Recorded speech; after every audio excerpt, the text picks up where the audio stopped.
And we're back for part two of our Coach's Corner today. It's June 18th, if anyone's wondering, when we launched this. And we're transitioning from a talk about extrinsic and intrinsic coaching. I think we're kind of speaking more to the coaches out there for that one. But this topic is about beet juice, some of the effects, considerations for dosage, which athletes it would probably work for, a little bit of clickbait for you guys, and we're speaking to everybody on this topic, so coaches and athletes alike. It's probably going to spark a lot of a lot of questions, a lot of comments, and that's great. That's what all this is about. We're not here to give you black and white answers. We're here to help you understand more and help you make your own decisions about cycling, coaching, products, and things that are going to improve your life and possibly remove things that are holding you back. So let's launch straight into it. And I'm just going to parrot read some of the notes that I was making. So in my research, I was looking at beet juice, and if I'm honest, I've used beet juice before as an ergogenic aid, and have found it pretty useful. I'll make comments about my own experiences towards the end. So what makes beet juice an ergogenic aid is the nitrate concentration. It's also important to note that beet juice, as popular as it is not the only source of nitrate. You can get it from spinach, celery, and arugula. In fact, arugula and spinach are higher in nitrates per gram than beets is. That's something to think about when you're trying to get enough nitrate to elicit a response, is how much you actually have to see effects, which a lot of people don't really realize. Some of the studies that I was looking at were recommending up to 2 to 3 cooked beets a day in order to get the long-term dose response. And if you think about that in a practical sense, juicing 3 beets a day, you were just talking about marriage counseling before, Asaf. I think this would probably be some good advice if you enjoy the company of your partner, is you might want to opt for maybe a concentrated beet juice product rather than juicing beets every day up until your race. So Yeah. Especially if you own a farm and you want to have more stuff to sell than just beets. yeah, exactly. Yeah, and I've used beet crystals before. And something that's really important to know is that, so what happens is when you have the nitrate in your mouth. Sorry, I just want to make sure that I'm getting these right. So I'm going to go open my notes. Sorry, everybody. So when the nitrate is in your mouth, that's when it starts. Okay, so it bacteria in your saliva converts, or helps to convert, the nitrate into nitrite. And then when you swallow that, it is further broken down into nitric acid into in the stomach, and then that has effect with vasodilation and O2 uptake and usage. I'm butchering that, so for all you scientists out there, please don't execute me, but just kind of a layman's understanding of it. Now, it's really important that step in the mouth. So if you're taking beet pills and nitrate tablets, you can often bypass that process and have almost a null effect, because you're not having that first conversion from nitrate into nitrite. Another thing that's important to know is, if you're even doing it correctly and you're juicing your beets and doing all the rest, is if you brush your teeth beforehand, it can compromise the effects of that conversion from nitrate into nitrite. So your methods are really important, and that's one of the issues that I have with the industry of making money on supplements and ergogenic aids and products in general, is there's a lack of information about really how to use the products properly, and just a pure emphasis on beet juice works and they're going to make you a faster rider. Have as much of our products as you can. There's a certain amount that you need. There's a way to take it. There's a lot of factors you should consider before you add it in. Another thing to consider is the level of athlete that you are. There were studies to show that elite athletes had very small or non-significant effects, even with accumulated beet intake. So they would take it over a period of 6 days, maybe more. Didn't see a whole lot of gains in their performance. Same with elite professional athletes, where the results were almost negligible. So, in other words, those athletes have such spectacular diets and their training is so exceptional that the marginal gains they're going to gain from making a change like that are somewhat insignificant for them, because every other aspect of their training and their life has been optimized for performance already. Whereas the rest of us, our diets might not be that great or not perfect. So something like having a beet juice supplement might actually have a very strong effect on an untrained or amateur athlete. I've been babbling on for about 5 minutes. Would you like to add anything, Asaf? Yeah, I'm gonna have to go back and review a little bit on the actual mechanism that underlines the effects of nitric oxide.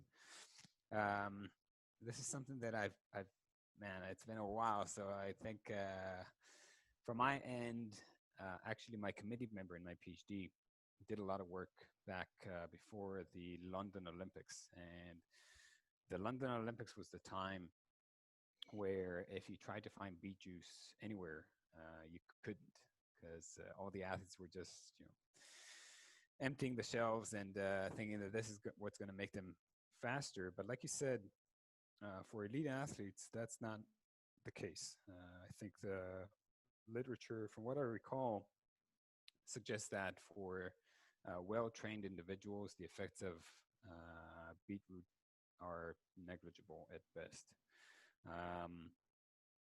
But I have seen a conference, a video from a conference, and I'll be happy to refer people to that, that talks about the effects of beetroot juice in elite level athletes in altitude.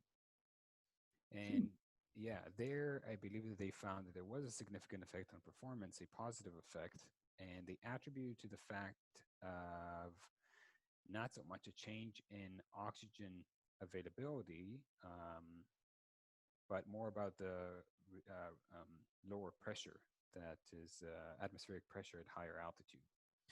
So there's something going on, and again, I'll have to go back and look at the mechanism, but there's something going on with the reduced pressure that drives nitric oxide effects on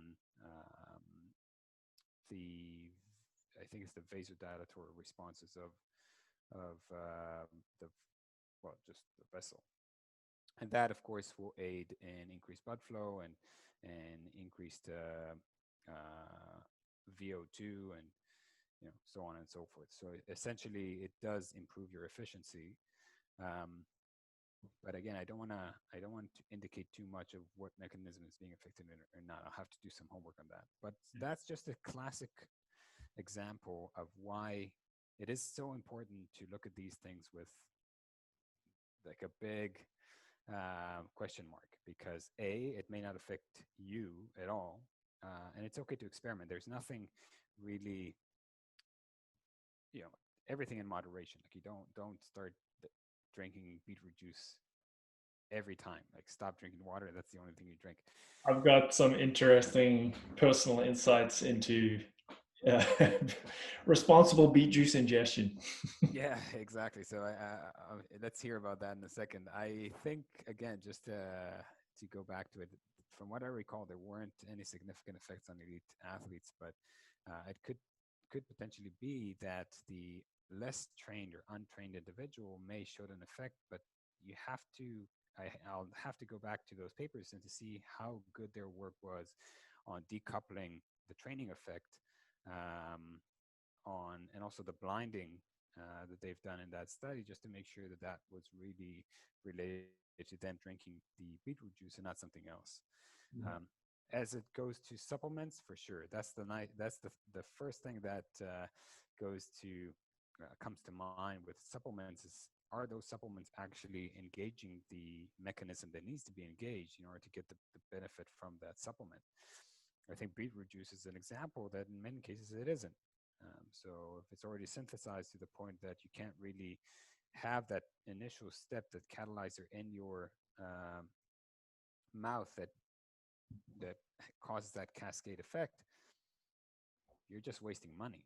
So I think you brought up some really good points that are good for beetroot juice, but for other things as well. And maybe next week we can talk about if you threw me into this, I'll give you a heads up. You got a week to learn about pomegranate. And, I've already started my research, buddy. yes, yeah, Pom-X. Oh, you're okay. So Kind of. I think you're going to school me, which would be interesting. oh no, I will see. It's not really my topic. So once we go into my topic, if you want to, at some point, I'll be happy to share my findings and. Well, stay tuned, everybody, because these podcasts are very quickly progressing into left and right battle between Asaf and I. So let's chat about a couple things. So number one, acute dose response. So what they found, or what I found on the internet, and I can attest to this from an anecdotal perspective. If you ingest beetroot juice or a nitrate product 2 to 3 hours before the peak of your event, and that's key. You can definitely notice or they've seen noticeable effects for the time to exhaustion for amateur athletes. And I would definitely classify myself an amateur athlete by comparison to some of the elite athletes that they're testing. So I've definitely noticed a difference myself. You just feel like you're able to open up the taps for longer, right? It's not that you suddenly like have this wealth of power. Like it's not going to make you more powerful. It just allows you to keep going at a reasonable pace for quite a bit longer, which obviously is going to have really good implications for a really hard race, right? If it's getting hard. So I would figure out kind of like what the final half hour mark of my race is going to be. And I time that back almost precisely 3 hours and have my beet juice then. But it's important to note that the placebo effect is very strong. So if anything, the main thing it was doing was really calming my nerves and making me feel like I had a little bit of an edge to the competition. So whether it was working or not, I was calmer and I just felt more confident going into my race because I had that, right? Now, I have done some studies on the long-term ingestion. So there's a lot of research to say that if you're consuming a certain amount of beets for more than 3 days, you can have it can have significant effects for your time to exhaustion. One such study, and I'll include it in here, cited that ingestion of about 700 milligrams for 6 days, that's a lot of nitrate, resulted in higher time to exhaustion for max efforts by around 16% improvements. And the O2 consumption for increased effort, like a ramp test, so how much O2 your muscles were consuming at each point of the ramp, was almost 20% less per minute per watt added. So that's significant when you think about like how much effort it's costing your body to produce X amount of power. But again, they also noted that effects are less prominent in well-trained athletes and in some cases negligible. So you've always got to take the evidence with a grain of salt and experiment, like you said. I've noticed personally, and this is where I'll chat about my little story. I would try to, during our spring series races, I would do like 2 weeks of beet juice consumption where I'd buy beet crystals from Whole Foods, because there's no way I'm juicing stuff and making a huge mess at home, and I'm definitely not the best cook. So roasting beets wasn't really an option. Plus, like having 3 beets a day, it's just whatever. So a tablespoon of beet crystals in the morning and the evening was kind of like my general goal. I can't even tell you how many milligrams of nitrate that would have been at the time, but it was a decent amount. Also note that your pee and other parts of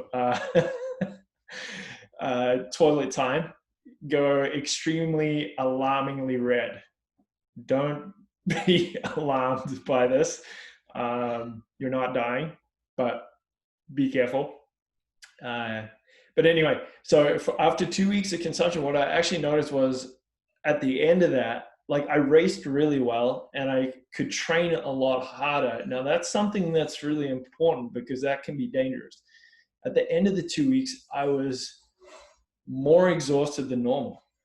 So whether it was the placebo effect or not, I was digging a deeper hole because I felt like I could go further. Even my training, I noticed like a bump. So that extra bump, instead of being like, oh, that's nice, I'll be able to recover from this faster because training feels easier, I took that confidence and train harder than I normally would have if I wasn't using that product. And that's important. It's like, are you using that product to train harder? Is there a training effect to be had from it? Or is it performance based? Are we trying to perform better? In which case you might want to hold back on your training. That would have been a wise thing to do. And what I noticed is I was getting really bad mood swings.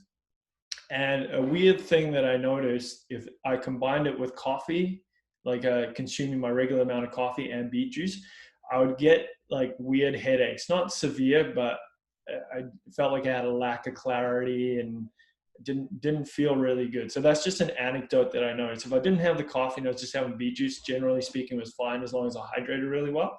So don't know if there's some kind of hydration issue there. If you're increasing, because it's quite concentrated, having a tablespoon of beet juice with your morning and then your evening. So I don't know how that compromises osmolarity. So those of you who understand how hydration works, osmolarity refers to the concentration of the fluids that you're intaking.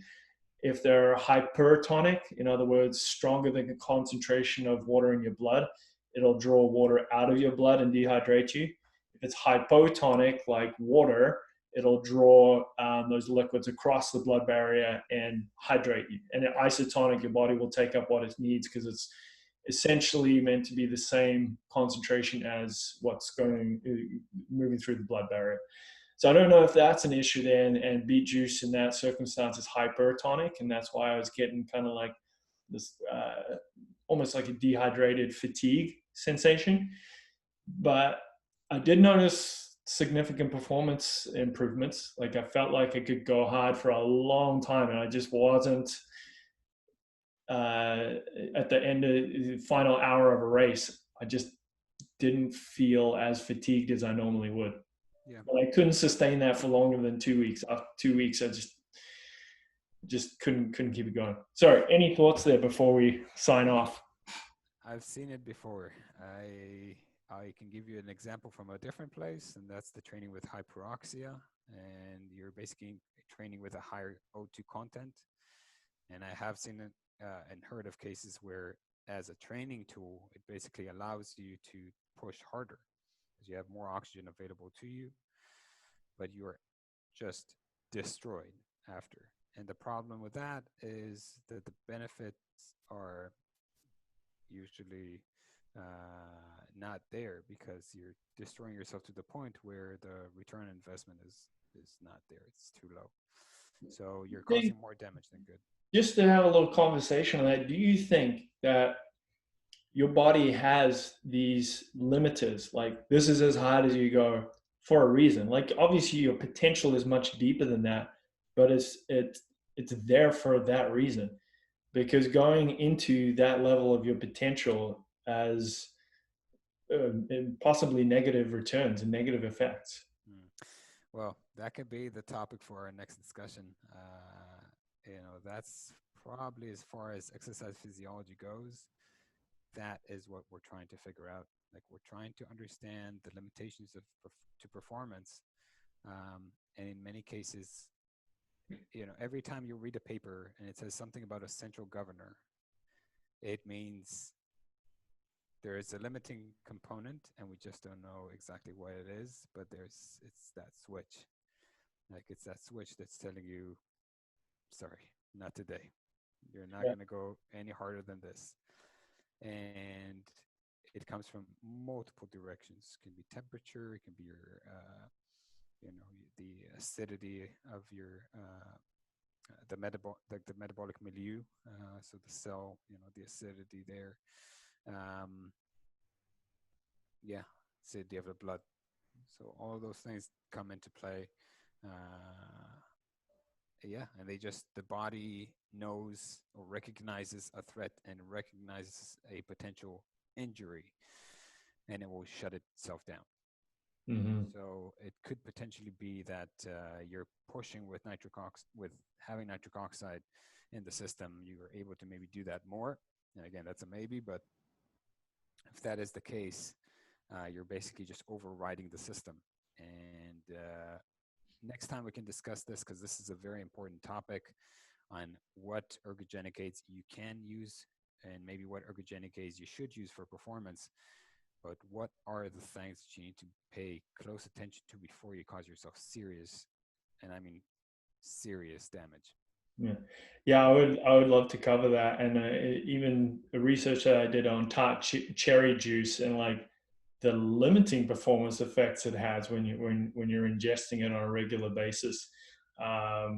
Is used as a recovery tool. And I think that's an important thing to bear in mind when you're using it, is for recovery, not necessarily performance. So often when we're being sold these products, we're not being told everything we need to know, right? And how to use them, what their purpose is for, et cetera, et cetera. And I read some studies that said that tart cherry juice had zero benefit to actual performance itself, except for recovering for repeated performances, and that it could potentially stifle the adaptation process.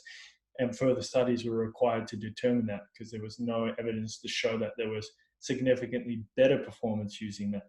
So yeah, um, I feel like having these conversations will hopefully teach people, if the industry doesn't have the courtesy to use their products responsibly and provide the information, hopefully we can, and you guys can get more benefits from it.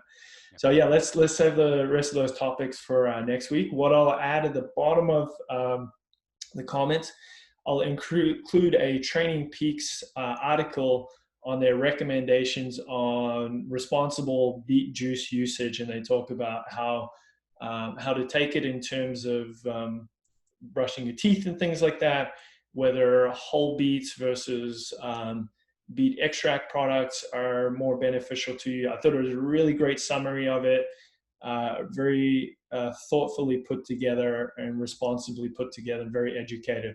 So I'll add that there in the comments. Is there anything else you'd like to add before we leave? Yeah, I'll just say, I hope people don't listen to this and say, I'm never going to touch a beetroot juice or just beetroots in general. They have many other benefits. It's not just the nitrate content in them. There's a lot of other things that make it worth having in your diet. So we are just focusing on one aspect, and yeah. And to be clear, I still use it, but I do all my training and my nutrition first, and I use beetroot juice later on in the year for specific races, not continually throughout the year. And I don't believe it's necessary for good performance. There's way more low hanging fruit than just beet juice. It's just that little bit extra, just like the studies say, only 10% here or 20% there. That other 80-90% is coming from somewhere else. So focus on that first. absolutely. Okay, team, that's it from us. Thanks for having us, and we look forward to chatting you again. So pass this on to all your buddies and make some comments. We want some food for thought here. Thanks, team. Bye now. All right. I thought that was cool. Are we still recording, or? Shouldn't be. Oh, yeah. All right. Goodbye, team.